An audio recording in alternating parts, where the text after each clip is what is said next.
حاضرین اور بانی مجالس کے مرحومین کے لیے بلاخص مرحوم مغفور آغا مرزا عبد الامیر تبریزی مرحوم علی حسنین الفاتحہ۔ بسم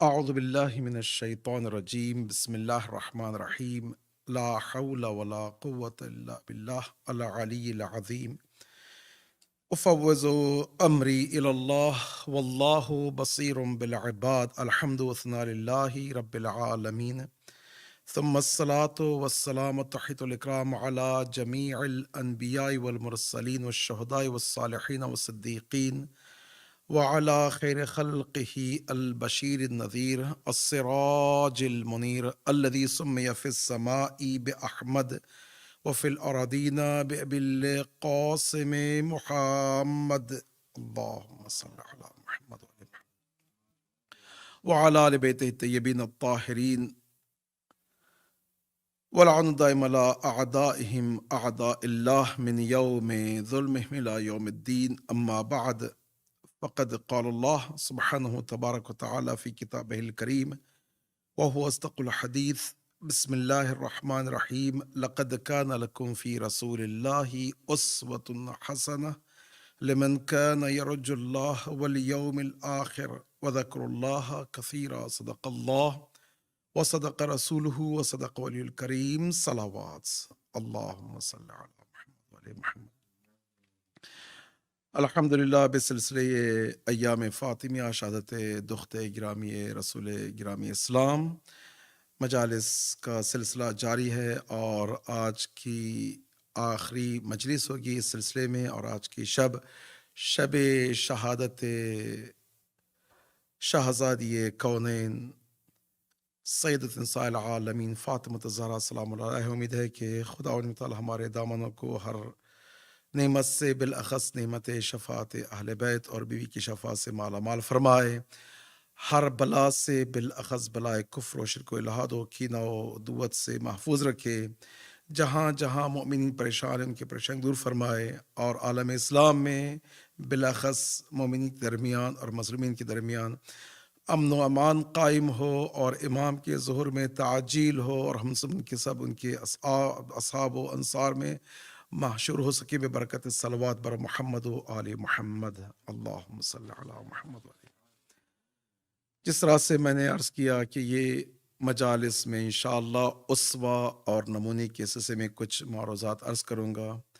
ارشاد رب العزت ہے، لقد کان لکم فی رسول اللہ اسوۃ حسنہ، بے شک اگر انسان نمونے کامل کی تلاش کر رہا ہے جو کہ اخص نمونہ ہے، عام نمونہ نہیں، ایسا نمونہ نہیں جو انسان تخیل اور خیالات میں، بلکہ ایسا نمونہ ہو جو اپنی زندگی اور آخرت کو سنبھال سکے، آباد کر سکے، اگر وہ نمونے کی تلاش ہے تو وہ نمونہ صرف اور صرف اہل بیت کی گھرانے میں ہی ملے گا، اور رسول اللہ ایک مثال کے طور پہ پیش کیے جا رہے ہیں فی رسول اللہ، حضور کی زندگی اور اصحاب اہل بیت کی زندگی میں آپ کو وہ نمونے کامل ملے گا۔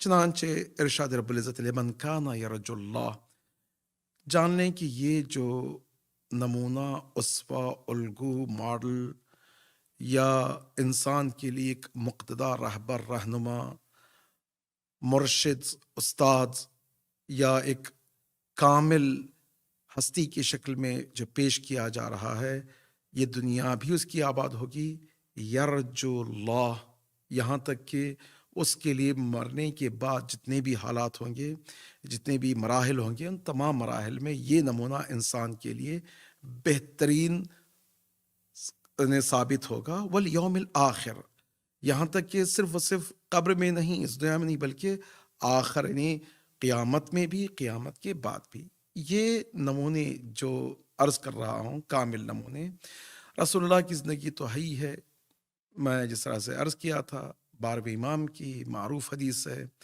حدیث میں ارشاد ہے، 12ویں امام شاہ فرماتے ہیں، اِنَّ فِي ابنت رسول اللہ لی اسوۃ حسنہ، بے شک میرے لیے، میں جبکہ خدا تعالی یہ ذخیرہ بچا کر رکھا ہے پوری بشریت کی ہدایت کے لیے، اور خدا تعالی کا جو عدل حقیقی اس دنیا میں قیام ہوگا، اس کا نمونہ ہمارے 12ویں امام کے ذریعے یہ تکمیل تک پہنچے گا۔ صلح و صفا، صمیمیت اور عدالت اگر دنیا میں قائم ہو سکتی ہے تو آپ کے وجود سے ہی۔ ان تمام چیزوں کے باوجود خود 12ویں امام فرماتے ہیں، میرے لیے بھی بی بی اسوہ اور نمونہ ہیں۔ میں یہ بھی عرض کر چکا کل کی مجلس میں کہ اسوہ اور نمونہ بننے کے لیے کیا کیا شرائط ہیں، اس شرائط کا بھی ذکر ہو گیا۔ اس کے بعد میں عرض کیا کہ آپ کی اگر زندگی دیکھیں، بچپنے سے لے کر، پیدائش سے لے کر 9 سال جو آپ کی شادی ہوئی ہے، اس وقت تک ایک مرحلہ ہے، اور وہ پھر شادی کے بعد سے لے کر آپ کی شہادت تک کا جو زندگی کا حصہ ہے، اس میں چونکہ آپ مستجمع جمیع صفات جمالی الہی کا مظہر ہیں، اس اعتبار سے بہت ہی مشکل ہوگا کہ ہم ہر اعتبار سے اس اسوہ اور نمونے کو تلاش کر سکیں، بہت ہی مشکل ہے۔ اسی لیے علماء آتے ہیں، کہتے ہیں کہ بی بی کی زندگی کے کچھ حصوں کو بانٹ دیا جائے اور یہ خاص حصہ لیا جائے، اس کے ذریعے ہم اپنے آپ کو آپ کے پیرو بننے کے لائق سمجھ سکیں۔ ان موضوعات میں جو ایک موضوع انتخاب کیا تھا وہ ہے تربیت کے حوالے سے۔ اگر ہم تربیت کے حوالے سے ہی دیکھ لیں، آپ ہماری زندگی اور آپ کی زندگی کو مطابقت کر دیں اور ہم اپنی زندگی میں نمونہ اور اسوہ بنا لیں، تو شاید ہو سکتا ہے ہماری نجات ہو جائے۔ یہاں تک کل آپ گفتگو رہی۔ آج کی گفتگو میں جو میں عرض کروں گا تربیت کے حوالے سے، سب سے پہلا جو عنصر یا اصل تربیت میں پایا جاتا ہے وہ والدین کا یا ماں باپ کا کردار بچوں کی زندگی میں ہے۔ شروع کرتے ہیں شادی سے۔ عام طور پہ شادی میں جو مشکلات اور پریشانیاں ہوتی ہیں وہ پوری زندگی بھر کے لیے ایک درد کی شکل میں ابھر کر آتی ہیں۔ وجہ کیا ہے؟ یا یہ کہ ہم اس شادی کو اتنا سادہ بنا دیتے ہیں کہ بالکل مطلب ایک چاکلیٹ کھا لیے، وہ بلکہ کبھی ہوتا ہے کہ وہ نکاح بھی ہوگا، اس کے بعد وہ بھی نہیں ہوتا، چلے گئے۔ اب ظاہر سی بات ہے دلہا کے یا دلہن کے دل میں جو حسرتیں رہ گئی تھیں وہ رہ جاتی ہیں، بعد میں ابھر کر آتی ہیں، یا اتنا ہم اس کو کچھ حرام میں، کچھ ایسے وسائل کے ذریعے اتنا لاوش کر دیتے ہیں کہ ایک عام انسان کی بس کی بات نہیں ہوتی، یا اگر آپ کی کیپاسٹی میں بھی ہو، آپ کے اختیار میں بھی ہو، اتنا اگر زور و شور سے شادی کا ڈھنڈورا پیٹا جائے تو پھر اس کے بعد یہ نمونہ نہیں بن سکتا۔ آئیں دیکھیں خود مولا کائنات کی شادی کا، دیکھیں یہاں پہ مولا کائنات نہ افراد میں گئے ہیں نہ تفرید میں، شادی کا پورا ماحول ہوا ہے، ولیمہ ہوا ہے، لوگوں کو دعوت دی گئی ہے، لوگ آئے ہیں اور لوگ آ کر محظوظ بھی ہوئے ہیں۔ رسول اللہ لوگوں کو اطلاع دے کر اس شادی کا پورے اہتمام کے ساتھ اپنی بیٹی کو شوہر کے گھر میں بھیجا ہے اور پورا جہیز دے کر بھی بھیجا ہے۔ کبھی کبھی ہوتا ہے کہ مجھے وہ بھی نہیں چاہیے، یہ بھی نہیں چاہیے، کچھ چیزیں ہیں جو ہمارے افکار میں پائی جاتی ہیں لیکن اسلام میں اس کی کچھ حقیقت ہے، اس کو دیکھیں۔ دوسرا یہ ہے کہ شادی کے بعد اب دیکھیں مولا کائنات کا میں ایک جملہ میں عرض کر دوں تاکہ اس سے بات واضح ہو جائے۔ شادی کے بعد جس طرح سے میں کل عرض کیا، مولا کائنات رسول اللہ کی خدمت میں، یا رسول اللہ جب تشریف لائے ہیں تو جو گفتگو ہوئی ہے، معیناً للآخرہ، میں اپنی زوجہ کو، آپ کی بیٹی کو دنیا اور آخرت کے لیے بہترین شریک پایا، یہ تو جملہ ہوگا۔ لیکن اس کے بعد جو رسول اللہ جو جملہ فرماتے ہیں، یہ جملہ ہے، یا علی، اے علی، احفظ، اس کو محفوظ رکھو. جب احفظ کہا جاتا ہے عربی میں، مخصوص احادیث روایات میں، یہ کہ اپنی زندگی کے لیے پورا ایک مشق بنا لو، ایک نمونہ بنا لو، ایک زندگی کے لیے ایک منشور بنا لو، ٹھیک ہے، ایک نسخہ بنا لو، پرسکرپشن ہے یہ. احفظ، وقتب، لکھ لو کہ شادی جس بنیاد پہ کھڑی ہوئی ہے اس کا نام ہے ٹرسٹ اور اعتماد. اور اس ٹرسٹ اور اعتماد کے کچھ پلرز ہوتے ہیں.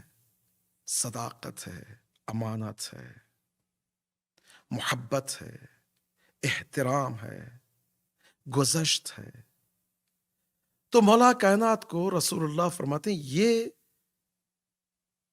اعتماد یا ٹرسٹ بنیاد ہے اور اس کے یہ پلرز ہیں. یہ کہہ کے چلے جاتے ہیں. بی بی آخری مرحلے میں جو وصیت کرتی ہیں اس وصیت کے جملات میں عرض کروں گا. مصائب میں انشاءاللہ کچھ وصیت کی جملات بھی عرض کروں گا، لیکن یہاں پر مصائب سے پہلے عرض کر دوں. بی بی فرماتی ہیں یا علی، اے علی، میں چاہتی ہوں کہ اس دنیا سے جانے سے پہلے آپ سے کچھ تکلم کر لوں. دیکھیں یہ صمیمیت کا کیا مرحلہ رہا ہے مولا کائنات اور بی بی کے ساتھ.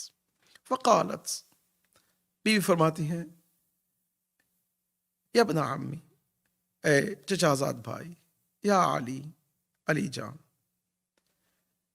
حسنین کو، بچوں کو اسما کے حوالے کر دو، میں آپ کے ساتھ اکیلے میں گفتگو کرنا چاہتی ہوں.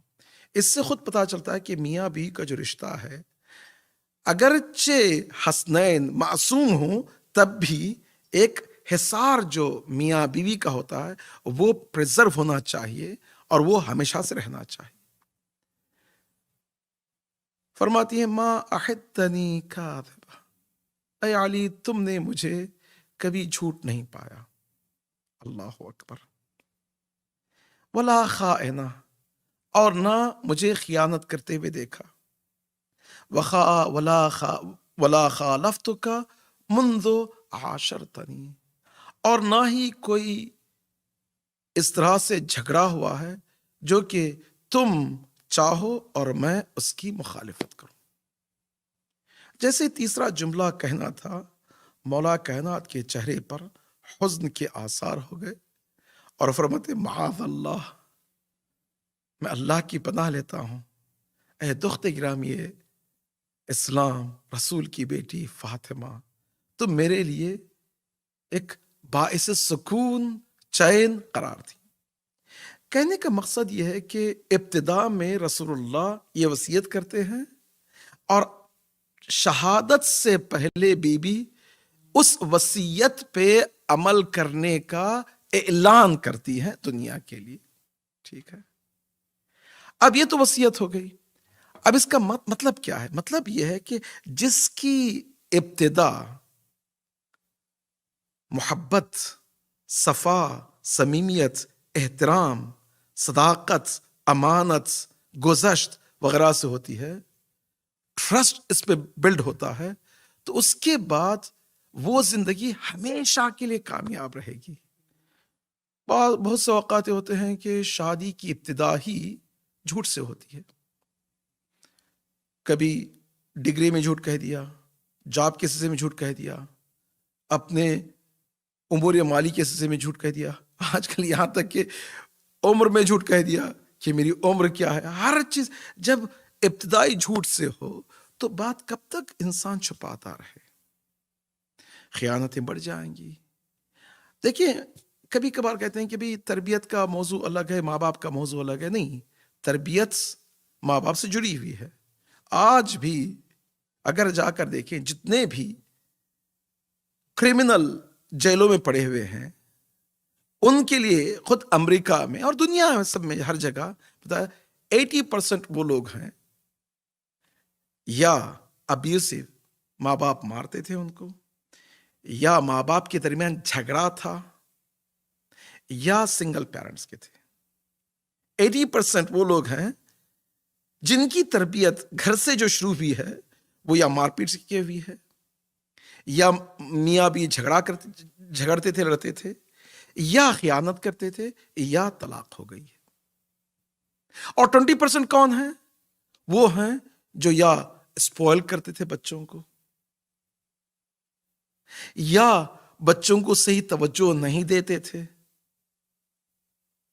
یا بچوں کا رابطہ ماں باپ سے اچھا نہیں ہوتا تھا۔ ایران میں بھی یا دوسری کا بھی جتنے بھی سنسس ہوئے ہیں، انڈیا جائیں، ایران جائیں، پاکستان جائیں، امریکہ جائیں، اس میں بتاتا ہے بڑی خاص تعداد میں جو جیلوں میں رہے ہیں، وہ سب سے پہلے کہتے ہیں کہ میرا رابطہ ماں باپ سے اچھا تھا ہی نہیں۔ اس کا رزلٹ کیا ہوگا؟ یہی ہوگا۔ تو کہنے کا مقصد یہ ہے کہ اب اگر یہاں پہ ہم آئے ہیں تو ہم سوسائٹی معاشرے کے بلبوتے پہ نہیں رہے ہیں، بلکہ خود ہم بانی ہیں۔ جب بانی ہے تو یہ جان لیں کہ اگر میں بنیان گزار ہوں اپنی نسل کے لیے، میں پورا 100% ذمہ دار ہوں بچوں کا۔ قیامت کے دن اگر بچے بگڑ جائیں تو ایک بچہ نہیں، چلے امام کی حدیث ہے نا کہ قیامت کے دن ایک لمبی سی قطار ہوگی، کھڑے ہوں گے لوگوں کی، کہیں گے اے الہنا ربنا، اس نے ہمیں بھٹکایا۔ الہنا ربنا، اے خدا میں تم کو جانتا ہی نہیں، کہ نہیں تم نے اپنے بچے کو بگاڑ دیا، اس کی جو نسلیں قیامت تک چلی ہیں یہ وہ نسلیں ہیں جو بگڑتی گئی۔ دیکھیں اس کا کیا اثر نکلتا ہے، انسان کبھی کبھار سوچ نہیں سکتا۔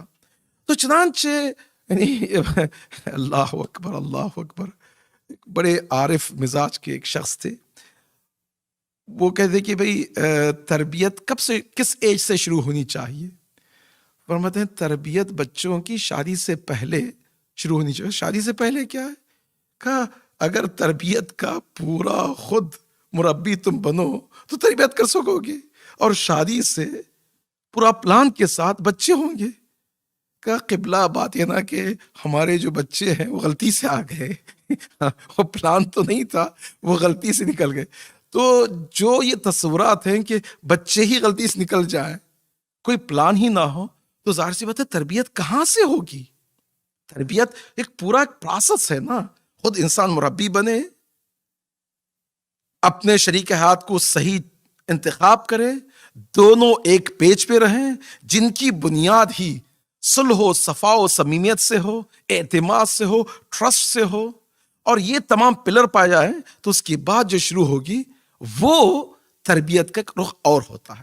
پھر اس کے بعد کیا ہوگا؟ حالانکہ اگر آپ یہ بھی بتا دوں میں کہ تاریخ میں ایک بہت ہی جو انوکھی جو مثالیں پائی جاتی ہیں، ان مثالوں کے ذریعے بھٹک نہ جائیں۔ وہ تو انوکھی مثالیں ہیں کہ بھائی یزید کا بچہ بہتر ہوگا، نہیں، وہ ایک انوکھی مثال ہے۔ حالانکہ یزید کا بچہ بھی ایسے ہی بہتر نہیں ہوا، بلکہ یزید کی جو زوجہ تھی ہند، وہ اچھی تھی، اس کی تربیت تھی، اور اس کا جو ٹیچر استاد تھا اس نے کچھ نے بہتر کیا ہے، اس کے لیے بھی ہے۔ یا کہتے ہیں حضرت نوح کا بیٹا خراب ہو گیا۔ 1,24,000 انبیاء میں اگر ایک نبی کا بیٹا اس طرح سے بگڑا ہے تو وہ بھی کیوں ہے؟ وہاں پہ جا کے دیکھیں اذ خانتا، کیوں؟ اسے کہ نوح کی بیوی جو کنعان کی ماں تھی، اس کا کردار بچے کو بگاڑا ہے۔ اللہ اکبر۔ تو کہنے کا مقصد یہ کہ ایک انوکھی مثال نہ لے کے بھئی ہم پیغمبر تو نہیں، پیغمبر کا بچہ بگڑ گیا تو ہم کیا کریں گے، ایسا نہیں ہے۔ ہم یہ نہیں کہ ارے یزید جیسے تو نہیں ہوں، یزید کا بیٹا اچھا ہوگا۔ اس کی چھوٹی سی یہ جو انوکھی مثالیں ہیں وہ عام طور پہ صادق نہیں آئیں گی، اس کا بہت ہی اثر ہے ماں باپ کا بچپنے، نہیں بچوں کی پیدائش سے پہلے۔ ایک تو جملہ یہ ہوگا۔ دوسرا نقطہ یہ ہے کہ دیکھیں جیسے ہی انسان کی شادی ہوتی ہے اس کے بعد ایک پورا ایک سلسلہ شروع ہوتا ہے، تو جیسے ہی نطفہ انعقاد ہوتا ہے ماں کی پیٹ میں، تو تربیت کا دوسرا رخ شروع ہو جاتا ہے۔ روایت اور حدیث میں ہے، مولا کائنات فرماتے ہیں والذی بیدہ نفسی، اسی ذات کی قسم جس کے قبض قدرت میں میری جان ہے، جان لو کہ تربیت بچے کی ماں کی پیٹ سے ہوتی ہے۔ اللہ اکبر۔ ہمارے پاس خود بی بی کی روایتیں حدیثیں کہ جب میں حاملہ تھی کیا کھاتی تھی، اللہ اکبر، کھانے پہ، پینے پہ، دیکھنے پہ، چلنے پہ، کیا سنیں، کیا دیکھیں، کیا کریں. مولا کائنات نماز صبح کے بعد مولا کائنات کی سنت و صورت یہ تھی کہ قرآن پڑھا کرتے تھے. اب جیسے ہی حاملہ تھیں مولا کائنات بی بی کے قریب آتے تھے، پیٹ پر ہاتھ رکھ کر قرآن مجید کی تلاوت کرتے تھے. اب یہ جو اثرات ہیں یہ بات کے اثرات نہیں ہیں بلکہ تربیت کی، جو یہ خود اگر ہم ان کو اسوہ کامل سمجھ رہے ہیں تو دیکھیں تو اس میں جو بتایا جاتا ہے کہ یہ تربیت. اب دوسرا یہ بھی عرض کر دوں کہ کہا جاتا ہے تربیت کاہے کی تربیت نہیں ہے، نہیں، تربیت میں جو امور پائے جاتے ہیں وہ کون سے امور ہیں؟ وہ ہر اینگل سے تربیت ہونی چاہیے، ہولسٹک اپروچ. اس میں کیا ہے؟ اس میں فزیکل، کھانے پینے کے اعتبار سے، emotional, spiritual, social, self building وغیرہ وغیرہ، اکیڈمک، ہر اعتبار سے تربیت ہونی چاہیے. تربیت ایک زاویے سے نہیں بلکہ تربیت کے ہر امور پائے جاتے ہیں اور ہر امور کو انسان چیک کرنا چاہیے.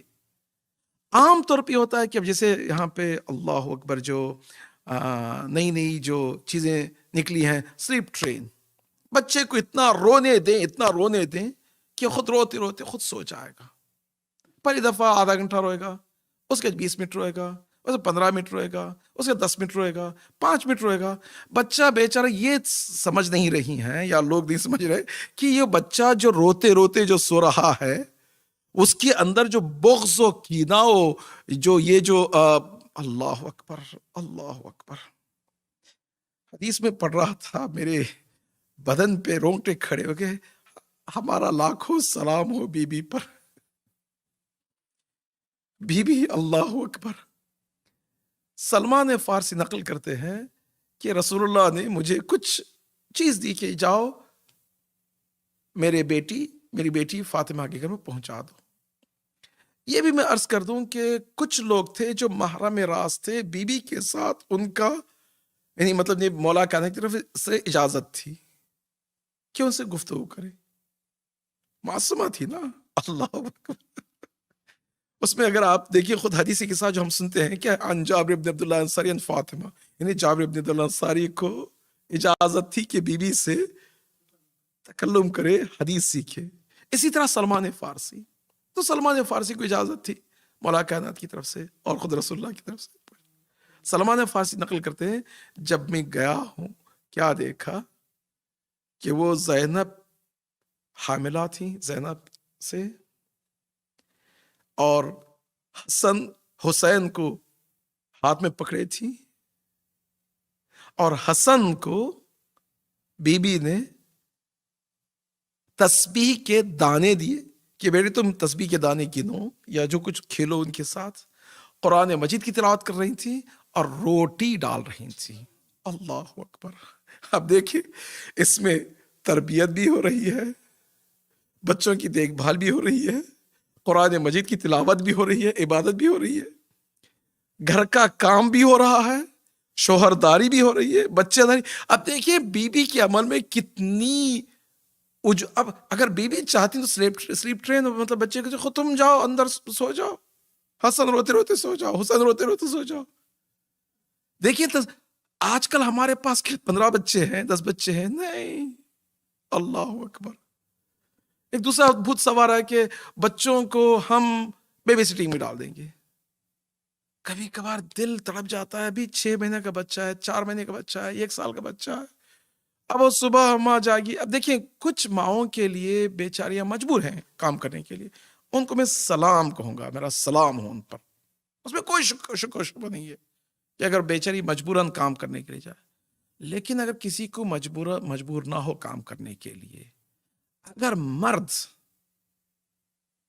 تانے دے یا مرد کہے کہ تم جا کے کام کرو، تو مولا کائنات فرماتے ہیں خدا کی قسم اس مرد پر خداوند متعال اپنی رحمت کو اٹھا لیتا ہے. جو مرد کر سکتا ہے.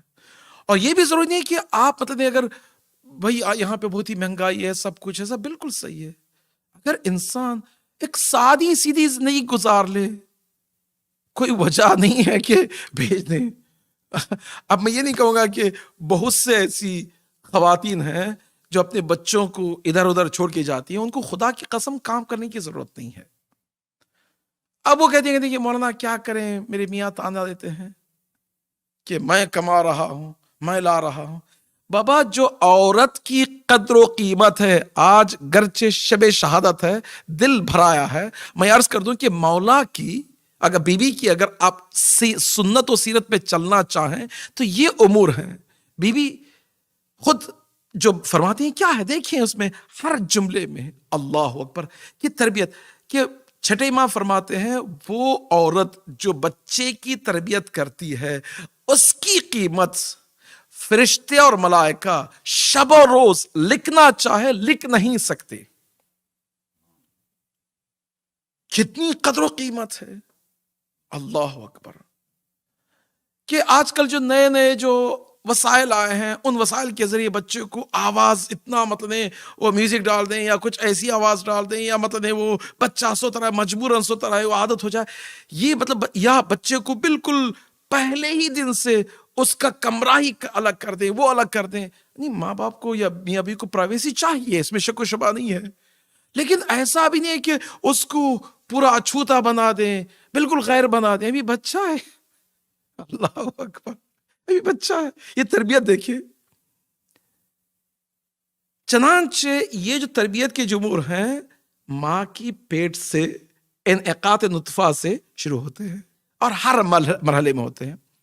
ایک دوسری ایک حدیث ہے جو ہمارے پاس گھوم رہی ہے گونج رہی ہے اور عام طور پہ وہ حدیث صحیح ہے سچی حدیث ہے. حدیث کیا ہے؟ حدیث یہ ہے کہ رسول اللہ فرماتے ہیں بچہ پہلے 7 سال تک کیا ہوتا ہے وہ بادشاہ, دوسرے 7 سال تک کیا ہوتا ہے نوکر اور غلام, تیسرے 7 سال میں کیا ہوگا وزیر ہوگا, اس کے بعد کیا ہوگا ساتھی ہو جائے گا. ٹھیک ہے, یہ حدیث بالکل کوئی شک و شبہ نہیں ہے, حدیث سچی حدیث. لیکن حدیث کی تفسیر کیا ہے؟ دیکھیں تفسیر میں ایک گہرائی پائی جاتی ہے اور اس گہرائی کو دیکھیں. بچہ پہلے 7 سال بادشاہ کی طرح اس کو ٹریٹ نہیں ٹرین کرو. دیکھیں یہ ایک ہے ٹریٹ کرنا ایک ہے ٹرین کرنا, یہ بہت ہی مختلف ہے, 2 جملے الگ ہیں. اگر ہم ٹریٹ کریں تو اس کو سپوائل بنا دیں, سپوائل بنانے کے لیے نہیں کہا گیا ہے, بلکہ پہلے 7 سال میں چونکہ بچہ عاطفی طور پہ بہت ہی وہ ایموشنل ہوتا ہے, عقل اس کی کمال تک نہیں پہنچی ہے, چونکہ ابھی عقل اس کی رشد ہو رہی ہے, ابھی جملات سیکھ رہا ہے فانک سیکھ رہا ہے جو کچھ, تو ابھی وہ عقل تکوین کی طرف پہنچ رہی ہے.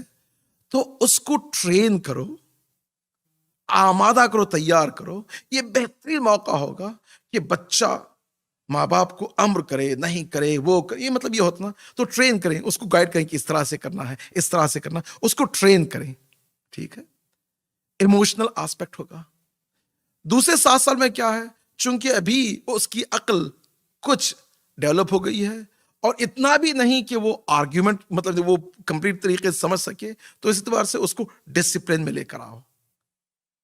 یہ نہیں کہ غلام کی طرح ٹریٹ کرو بلکہ غلام بننے کے لیے ٹرین کرو. پہلے 7 سال میں آغا بن جائے گا, بادشاہ بن جائے گا, رئیس بن جائے گا, سی ای او بن جائے گا, ہیڈ آف دی کمپنی بن جائے گا. پھر سیکنڈ 7 سال میں ٹرین کرنا ہے وہ لیبر بنے, نوکر بنے, غلام بنے, ڈسپلن. اور اس کے بعد جیسے ہی تیسرے 7 سال کا مرحلہ شروع ہوتا ہے تو اس کے بعد کیا ہوگا, اس میں انسان کی عقل نہ اتنی کامل ہے کہ وہ غلام کی طرح ٹریٹ کریں یا ٹرین کریں, اور نہ ہی بادشاہ کی طرح ریزننگ میں. تو ریالٹی میں کیا ہوگا, یہ وزیر کی طرح ٹرین کرو کہ وزیر بنے. جیسے اس وقت وہ بچے کی وہ عقل شکوفا ہو رہی ہے, ابھر کر آ رہی ہے, تو چنانچہ اس کو ٹرین کرے کہ کس طرح سے ایڈوائز دے سکے. اب ان کو ذمہ داریاں تھوڑی تھوڑی دے دیں.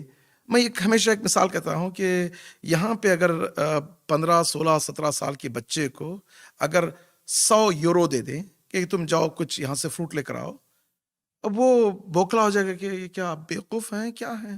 ایک تو پتہ بیچارہ گھر سے باہر جانے کے لیے ہو ہی نہیں سکتا جب تک کہ آپ گاڑی سے نہ لے جائیں. اگر فرض کرے اگر کوئی شاپنگ مال کے سامنے کھڑی بھی کر دی گاڑی، کہیں کہ تم جاؤ 13 سال 14 سال 15 سال کے بچے کو کہ تم جا کے 100 یورو سے کچھ لے کر آؤ، وہ کچھ کر نہیں سکا، ہینڈی کیپ ہے. میں آپ لوگ خود مطلب مجھے معلوم ہے انڈیا پاکستان میں یہی صورتحال ہوگی، آپ لوگ جانتے ہیں. میرا بھتیجا 9 سال کا تھا، میں اس کو امتحانی آزمانے کے لیے 20 ٹرکش لیر دیا، میں 20 لیر دیا میں کہ بیٹے تم جاؤ کہ فروٹ لے کر آؤ. اور بچہ جا کر گوگل کیا، ایک سے 4 جگہ پوچھا کہ یہ کون سی نوٹ ہے، ٹرکی کیا ہے، اس کا ریٹ کیا ہوتا ہے، کس طرح سے مطلب ہوتا ہے. پھر جا کر اس نے مارکیٹ میں جو بھی ہوتا ہے اس کو ایکسچینج کیا، پھر بارگیننگ کیا، پھر جا کر فروٹ لیا، جو کچھ کیا لے کر وہ واپس آیا. اب میں حیران رہ گیا کہ ہم اپنے بچوں کو کہاں تربیت دے رہے ہیں. یا اس طرح سے سپوائل بنا دیتے ہیں، بیچارے 24 گھنٹے بیٹھے ہوئے ہیں. آج کل تو یہ جو کرونا وائرس کی جو بلا آئی ہے، اس بلا میں اگر آپ جا کر دیکھیں، دل پہ ٹھنڈے ہاتھ سے رکھیں، دیکھیں کتنے گھنٹے آپ بچوں کے ساتھ گزارتے ہیں، یا بچے کمپیوٹر یا مطلب یہ جو ورچوئل جو کچھ ڈیوائس ہیں ان کے علاوہ کتنے گھنٹے گزارتے ہیں. سبحان اللہ. اب اس میں تربیت کا کیا پہلو کیا ہوگا، تربیت کہاں سے آئے گی؟ اس لیے بہت ضروری ہے کہ انسان جب تربیت کے پہلو کو دیکھتا ہے تو یہ جو 3 جو مرحلے بتائے گئے ہیں وہ ٹرین کریں. اس کے معنی یہ ہے کہ جب بچہ 20 سال کا ہو جائے گا تو ٹرین ہو جائے گا کہ وہ CEO بھی بن سکتا ہے، ہیڈ آف دی کمپنی بھی بن سکتا ہے، اگر ضرورت پڑے تو لیبر بھی کر سکتا ہے، اگر ضرورت پڑے تو ایڈوائزر اور مشیر بھی بن سکتا ہے، آل راؤنڈ بن جائے گا. ارے مولا کائنات، اگر ضرورت پڑے تو جا کے یہودی کے باغ میں مزدوری بھی کر رہے ہیں، ضرورت پڑے تو پوری دنیا کے یعنی ظاہری طور پہ خلیفہ، وہ تو امام تو تھے ہی لیکن خلیفہ بھی بن رہے ہیں. ضرورت پڑے تو مشاور، جو بھی. جب انسان دیکھیں آل راؤنڈر بنے تو کب ہوگا؟ اگر آپ دیکھیں ہر زندگی کے شعبے کو تربیت کی نگاہ سے دیکھیں. چنانچہ بچوں کو صرف اور صرف نہیں کہ اچھا پڑھا دیں، اچھا پڑھانا کا صرف اور صرف کامیابی نہیں ہے. Emotional, physical, spiritual, religious, mental اور مطلب کاگنیٹو کے اعتبار سے اور مطلب بچے کو ہر اعتبار سے اگر آپ بڑھائیں گے تو بچہ کامیابی کی طرف جائے گا. اگر نہیں بڑھائیں گے تو کچھ بھی نہیں ہو سکتا. ہم جو اس وقت جو صورتحال جا رہی ہے، باطل بطلان کے تمام حدود کو توڑ چکا ہے. ہمارے پاس کیا ہے؟ سبحان اللہ. کبھی کبھار خود دیکھتا ہوں بچوں کی تربیت کے لیے ہمارے پاس کیا ہے. الحمدللہ 2-4 کتابیں، 2-4 چیزیں ابھی، لیکن اس کے علاوہ اور کیا ہے؟ جا کر دیکھیں اور مطلب نہیں کس طرح سے اگر کوئی کتاب بھی لکھتے ہیں یا کوئی مطلب کارٹون نکالتے ہیں تو کیا یہاں پہ اس وقت میں آپ لوگوں سے مخاطب ہوں.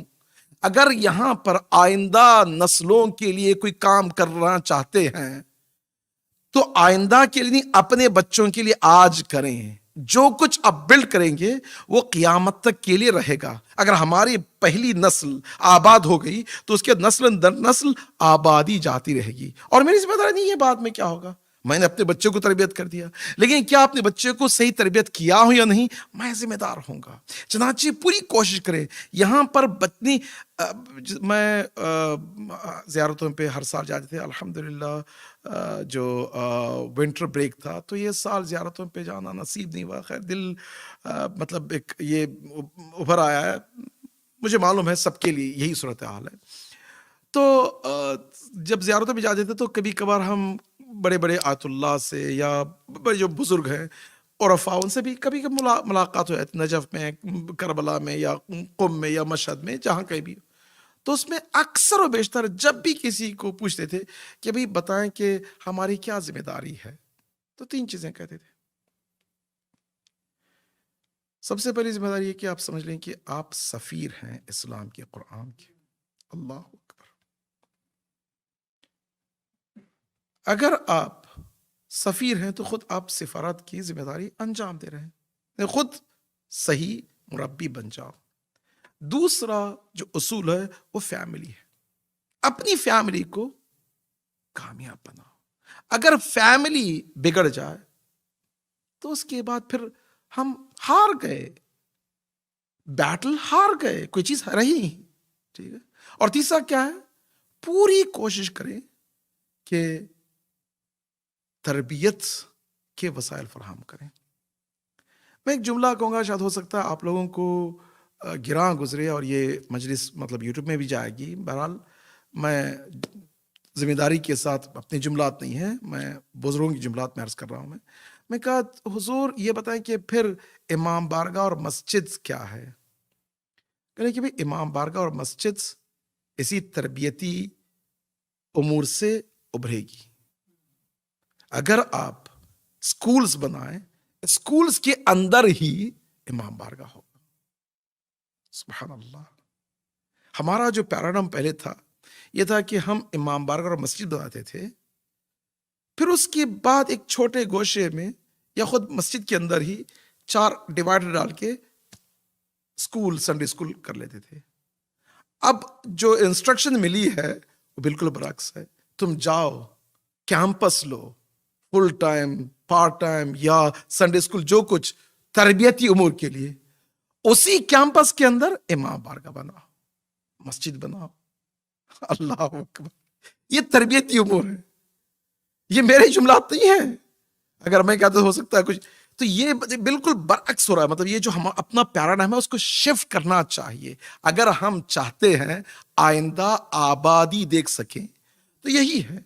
تو چنانچہ اس وقت سفیر بنے، اپنے گھر کو آباد کریں اور تربیت کے لیے ہر اعتبار سے جتنا ہو سکے، جیسے ہو سکے، تربیت کے لیے کوشاں رہیں۔ اگر ہم تربیت میں پیچھے ہو گئے تو خدا کی قسم قیامت میں جواب ہم سب کو دینا ہوگا۔ نہ میں وہاں پہ ذمہ دار رہوں گا، نہ آپ۔ ذمہ دار کون ہوں گے؟ ہم سب ہوں گے۔ کیوں؟ اس لیے کہ یہ جو ذمہ داری ہم بچوں کو جو لائے ہیں یہاں پہ، اپنے اختیار سے آئے ہیں، لیکن بچے ہمارے اختیار سے نہیں ہے نا، یہاں پہ پیدا ہو گئے اور یہاں کی آسائشوں سے بڑھ رہے۔ اب ان بچوں کو ہم کہاں لے جائیں گے؟ وہاں پہ کہیں نہیں لے جا سکتے۔ اگر نہیں لے جا سکتے تو یہیں پہ، اب دیکھیں، یہ تصور نہ کریں کہ میں اگر اپنے ملک میں چلا جاؤں یا قم میں چلا جاؤں یا حیدرآباد میں چلا جاؤں، کراچی میں چلا جاؤں تو اپنے بچے آباد ہو جائیں گے۔ نہیں، جہاں کہیں بھی رہیں، ماحول اہل بیتی بنائے، فاطمی گھر بنائے، علوی گھر بنائے۔ اگر بن جائے گا نا تو اس کی بات کوئی طاقت نہیں ہوگی جو ہمیں ہرا دے۔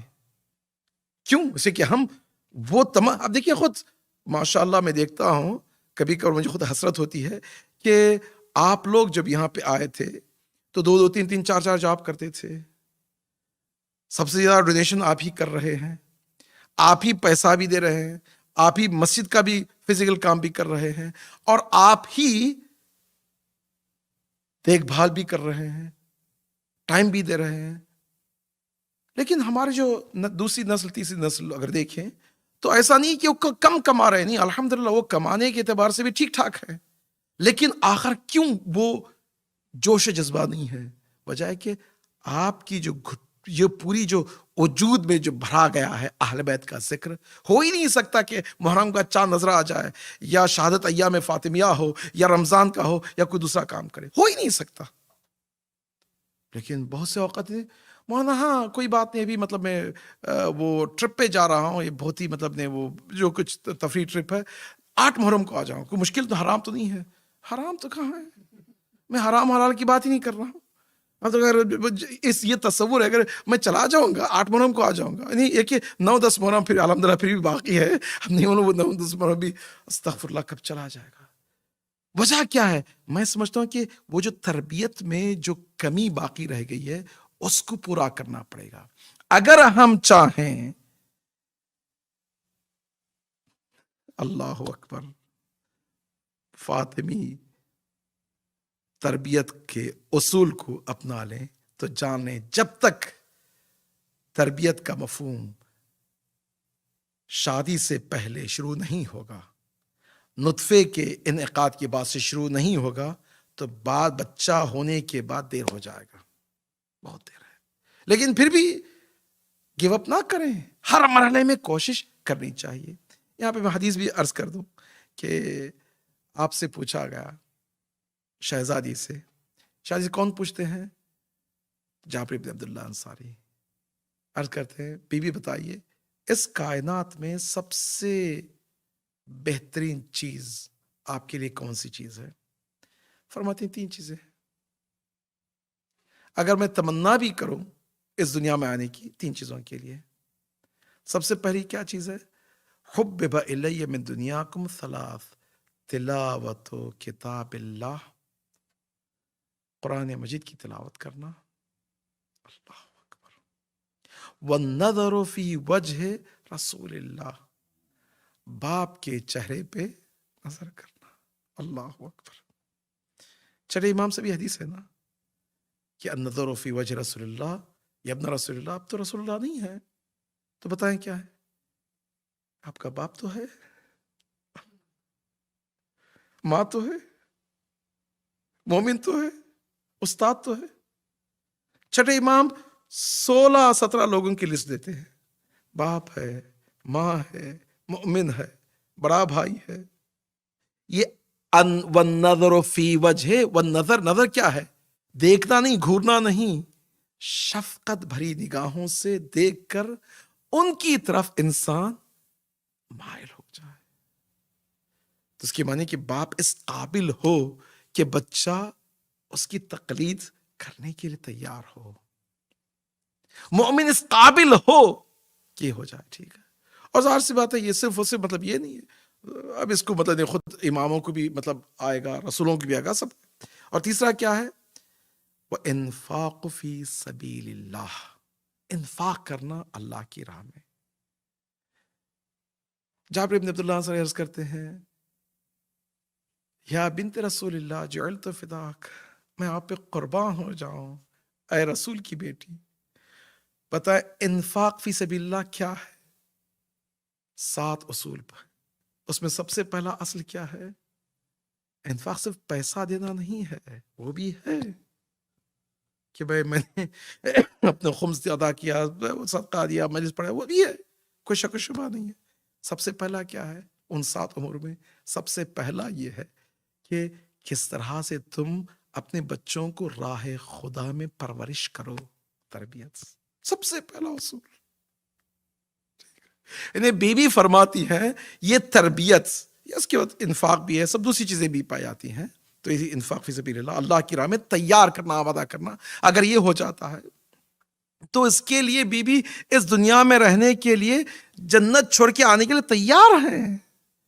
تو اگر یہ اصول ہے تو اگر ہماری مائیں بہنیں بچوں کی تربیت کے لیے جو قدم اٹھاتے ہیں، اللہ اکبر، میں کیا کہوں، میرا کیا سلام ہو۔ رسول اللہ مولا کا سلام بھیجتے ہیں، کہتے ہیں کہ میرا سلام ہو ان ماؤں پر اور ان بہنوں پر جو اپنی تمام وجود کو بچوں کی تربیت میں صرف کر دیتے ہیں۔ اس کی قیمت بتائیں، اس کی قدر بتائیں کہاں ہوگی، دنیا کی کون سی ایسی طاقت لائے گی جو اس قیمت کو ادا کر سکے۔ افسوس کی بات ہے بعض لوگ یہ سمجھتے ہیں کہ ہاں کیا بتائے میری بیوی تو گھر میں کام کرتی ہے، کچھ کام کرتی ہی نہیں، بابا وہی سب کچھ کر رہی ہے، اس کے علاوہ آپ کیا کر رہے ہیں؟ آپ جا کے 2-4 مطلب پیسہ لانا تھوڑی ہے، اصل تو وہ کام کر رہی ہے۔ اگر یہ بات ہمارے ذہن میں آ جائے تو شاید ہو سکتا ہے ہماری دنیا بھی آباد ہو جائے اور عقبہ بھی آباد ہو جائے۔ شب شہادت شہزادی کونین ہے، اگر شہزادی کونین کے سلسلے میں کچھ گفتگو کی جائے تو اللہ اکبر کہاں سے شروع کیا جائے۔ یہ جو مجالس تھیں کوشش یہی تھی کہ ایک نئے زاویے سے تربیت کے حوالے سے بی بی کی زندگی کو رب دے سکیں، شاید ہو سکتا ہماری آخرت عاقبت اولاد کی بہتری میں سدھر جائے۔